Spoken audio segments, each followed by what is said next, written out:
আজ থেকে ৩ বছর আগে ২০২২ সালে ডারবানে সাউথ আফ্রিকার বিপক্ষে নিজের চতুর্থ টেস্ট ইনিংসে দুর্দান্ত এক সেঞ্চুরি করেছিলেন মাহমুদুল হাসান জয়। ১৩৭ রানের সুন্দর একটা ইনিংস খেলেছিলেন এবং তখন মনে হয়েছিল যে বাংলাদেশ টেস্টে একজন পারফেক্ট ওপেনার বোধহয় পেয়ে গেল, কিন্তু তারপরে ছন্দপতন। পরের ৩০ ইনিংসে মাত্র ৩টা 50 করতে পেরেছিলেন মাহমুদুল হাসান জয়, যার ফলে তিনি দল থেকেও আসলে বাদ পড়েছিলেন। অবশেষে তিনি আবারও দলে ফিরেছেন এবং ফিরে অনবদ্য একটা ইনিংস খেলেছেন আয়ারল্যান্ডের বিপক্ষে সিলেটে। ১৬৯ রানে অপরাজিত আছেন তিনি এবং সাদমানের সাথে ওপেনিংয়ে জুটি গড়ে তুলেছেন ১৬৮ রান।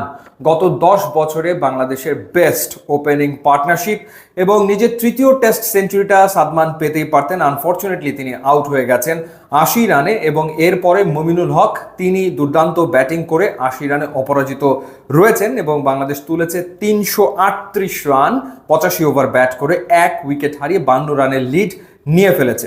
মাহমুদুল হাসান জয়ের কথা বলছিলাম, তার সামনে আসলে বিরাট এক সুযোগ, বিশাল এক রেকর্ড গড়ার। সেই রেকর্ডটা কি? সেই রেকর্ডটা হচ্ছে টেস্টে সর্বোচ্চ ব্যক্তিগত ইনিংস খেলার হাতছানি মাহমুদুল হাসান জয়ের সামনে রয়েছে। বাংলাদেশের পক্ষে টেস্ট ক্রিকেটে সর্বোচ্চ রানের ইনিংসটা খেলেছেন মুশফিকুর রহিম, তিনি করেছেন ২১৯ রান, সেটা তিনি করেছিলেন জিম্বাবুয়ের বিপক্ষে। এবং সাকিব আল হাসান ২১৭ রান করেছিলেন নিউজিল্যান্ডের বিপক্ষে।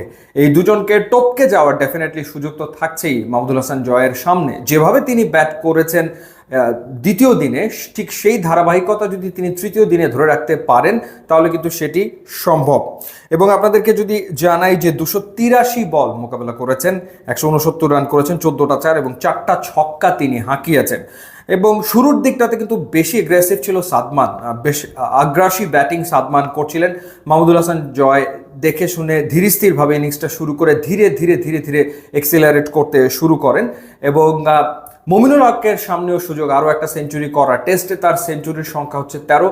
বাংলাদেশি ব্যাটারদের ভেতরে সর্বোচ্চ টেস্ট সেঞ্চুরি কিন্তু মুমিনুল হকের, সেটিকে ১৪তে নিয়ে যাওয়ার সুযোগ তার সামনে রয়েছে। মুশফিকুর রহিমের টেস্টে সেঞ্চুরির সংখ্যা হচ্ছে ১২। সো দেখা যাক, তাদের দুজনের সামনেই কিন্তু মাইল ফলক রয়েছে, সেই মাইল ফলক তারা আসলে অর্জন করতে পারেন কিনা। ঘরোয়া ক্রিকেটেই আসলে দুর্দান্ত ফর্মে ছিলেন মাহমুদুল হাসান জয় এবং সাদমান। ইনফ্যাক্ট এনসিএল টি-20 টুর্নামেন্ট যেটা হলো সেখানে কিন্তু সাদমান সেঞ্চুরি করেছেন এবং মাহমুদুল হাসান জয় কিন্তু সেঞ্চুরি করেছেন। কিছুদিন আগে ঘরোয়াতে আরও একটা সেঞ্চুরি করেছেন মাহমুদুল হাসান জয়, সেই ধারাবাহিকতায় এই সেঞ্চুরি করলেন। আর মুমিনুলের কথা যদি বলি, মুমিনুল কিন্তু লাস্ট যে ইনিংসগুলো খেলছিলেন খুব একটা ফর্মে তিনি ছিলেন সেটা বলার কোনো সুযোগ নেই, কারণ আগের ৬ ইনিংসে তার সর্বোচ্চ রান ছিল হচ্ছে ৪৭। এর মাঝে ৩০-এর ঘর পার করেছেন মাত্র একবার।